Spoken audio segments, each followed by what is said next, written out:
दोस्तों, आज की इस वीडियो में हम लोग माध्य, माध्यिका, बहुलक और परिसर ज्ञात करना सीखेंगे। तो चलिए वीडियो को स्टार्ट करते हैं।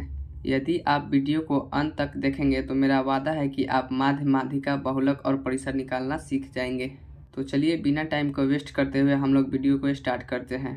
पहला में है माध्य। इसको हम लोग इंग्लिश में मीन कहते हैं। माध्य हम लोग कैसे निकालते हैं? जैसे कोई आंकड़ा दिया होगा उसका हम लोग को माध्य निकालना होगा।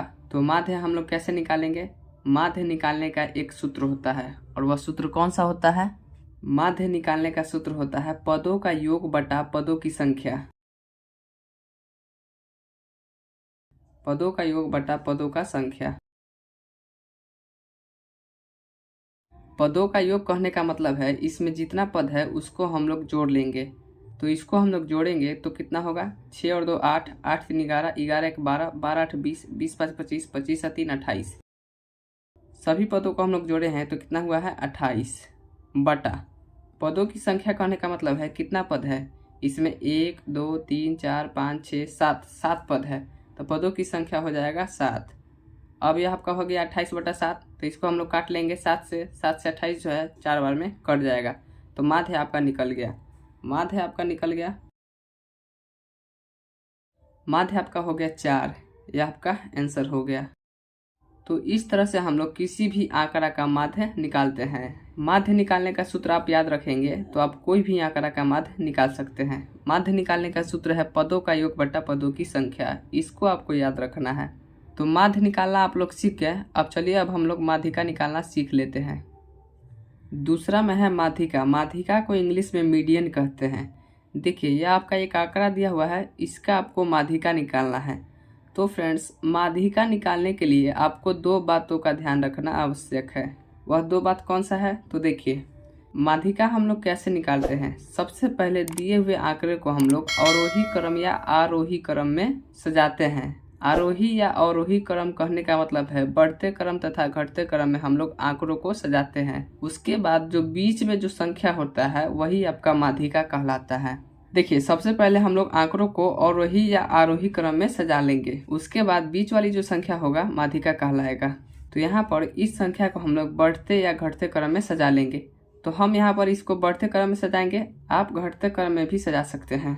तो इसको हम लोग बढ़ते क्रम में सजाएंगे तो सबसे पहले हम लोग सबसे छोटी संख्या को लिखेंगे, उसके बाद उससे बड़ी संख्या को लिखेंगे। तो यहाँ पर सबसे छोटी संख्या है 1, उसके बाद है छोटी संख्या 2, तो 1 2, उसके बाद है 3, तो 3, उसके बाद है आपका 5, तो 5, उसके बाद है 6, तो 6, उसके बाद है 8, तो 8, और उसके बाद है 10। इसको हम लोग बढ़ते क्रम में सजा लिए। अब देखेंगे कि बीच में कौन संख्या है।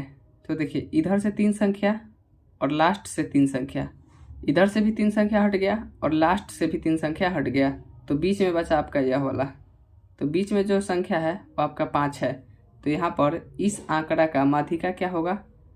इसका माध्यिका हो जाएगा आपका 5। तो हम लोग लिखेंगे माध्यिका बराबर 5। यह आपका आंसर हो जाएगा।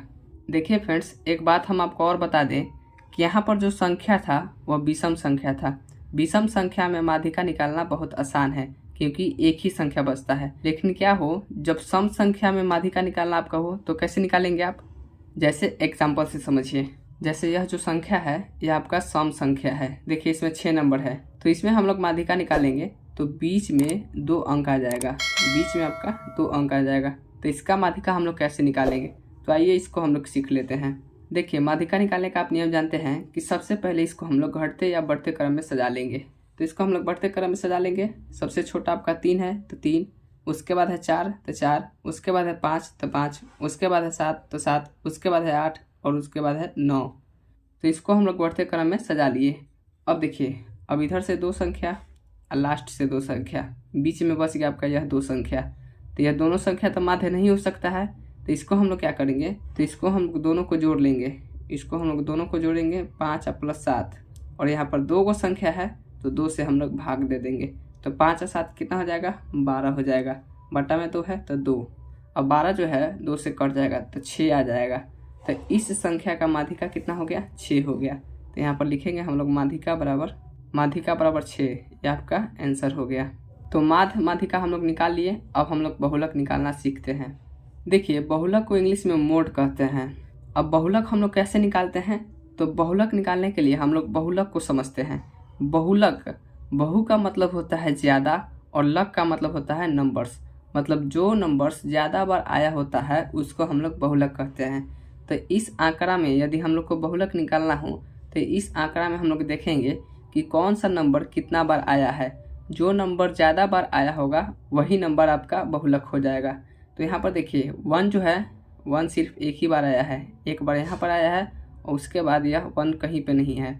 उसके बाद आप देखेंगे 3, तो 3 एक बार यहाँ पर आया है और एक बार यहाँ पर आया है और एक बार यहाँ पर आया है। 3 जो है 3 बार आया है। 3 आपका कितना बार आया है? 3 बार आया है।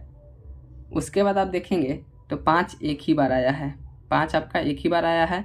2 भी आपका एक ही बार आया है और 8 भी आपका एक ही बार आया है और 7 भी आपका एक ही बार आया है। मतलब कि इन सभी में जो 3 है वह सबसे ज़्यादा बार आया है, तो इसमें आपका बहुलक जो होगा वह आपका 3 होगा। समझे? तो इसको हम लोग डायरेक्ट लिख लेंगे, बहुलक बराबर 3 आंसर। तो बहुलक हम लोग निकाल लिए। अब हम लोग परिसर निकालना सीख लेते हैं। परिसर को इंग्लिश में रेंज कहते हैं। देखिए, परिसर का मतलब होता है कि कोई संख्या कितना विस्तार रूप में फैला हुआ है। तो यह जो आंकड़ा है यह कितना फैला हुआ है यही आपको बताना है। तो परिसर निकालने के लिए फॉर्मूला क्या है? देखिए, परिसर हम लोग कैसे निकालते हैं। परिसर निकालने के लिए आपको कुछ नहीं करना है। जो दिया हुआ आंकड़ा रहेगा उसमें आपको सबसे बड़ी संख्या खोजना है। तो इस आंकड़े में सबसे बड़ी संख्या है 15 और उसके बाद इसी आंकड़े में आपको सबसे छोटी संख्या खोजना है। तो इस आंकड़े में सबसे छोटी संख्या है 2। अब हम लोग को क्या करना है, बड़ी संख्या में से छोटी संख्या को घटा लेना है, तो परिसर आपका निकल जाएगा। तो यहाँ पर हम लोग लिखेंगे परिसर बराबर सूत्र हो जाएगा बड़ी संख्या माइनस छोटी संख्या। बड़ी संख्या आपका है 15, तो 15 और छोटी संख्या आपका 2, तो 15 माइनस 2। 15 में से 2 हम लोग घटा लेंगे तो ये आपका हो जाएगा 13। तो परिसर आपका निकल जाएगा 13। तो ये आपका आंसर हो गया। तो इस तरह से हम लोग माध्य, माध्यिका, बहुलक और परिसर को निकालते हैं।